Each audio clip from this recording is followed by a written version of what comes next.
તારીખ 28/1/26ના રોજ રાત્રિ દરમિયાન ધારપુર મેડિકલ કોલેજના ક્વાર્ટરમાં 5 જેટલા ક્વાર્ટરમાં ચોરી થઈ હતી. 2 ક્વાર્ટરમાં ચોરી કશું મુદ્દામાલ ગયો નહોતો, પણ 3 ક્વાર્ટરમાં 25 લાખ જેટલી રકમની મુદ્દામાલ સહિત રોકડ સહિતની ચોરી થવા પામેલ. એની ફરિયાદ સંખારી પોલીસ સ્ટેશન પાટણ જિલ્લાનું, જે ધારપુર મેડિકલ કોલેજ જેના અંડરમાં આવે છે ત્યાં કરેલી. આજ લગી પોલીસે પણ આ ગુનાની બાબતમાં જે કોઈ તપાસ કરી હોય તે હજુ સુધી કોઈ ગુનેગાર પકડાયા હોય કે મુદ્દામાલ પરત લાવ્યો એવું અમારી જાણમાં નથી. મૌખિક અને લેખિત રજૂઆતો વારંવાર કરી છે, તેમ છતાં પણ ધારપુર મેડિકલ કોલેજના ડીન પણ આ અંગે શક્ય તેટલા પ્રયત્નો કરી અને ડીઆર એન્ટરપ્રાઇઝ કરીને એક સિક્યોરિટી એજન્સી છે, આ એજન્સી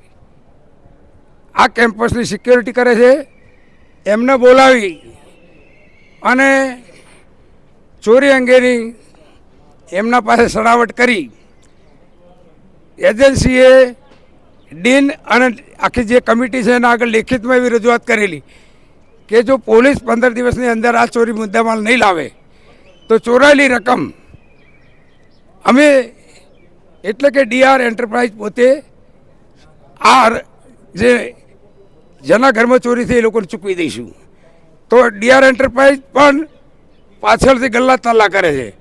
અને શાકભાજીનો વેપાર કરતા હોય ને એમાં આ જે અરજદારો છે, જે ચોરીનો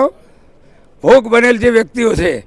એમને કોઈને કંઈ 50,000 આપીએ, લાખ રૂપિયા આપીએ, એમ કરીને શાકભાજી બજાર હોય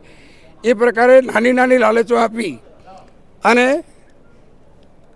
કોઈ વાતે પકડમાં આવતા નથી.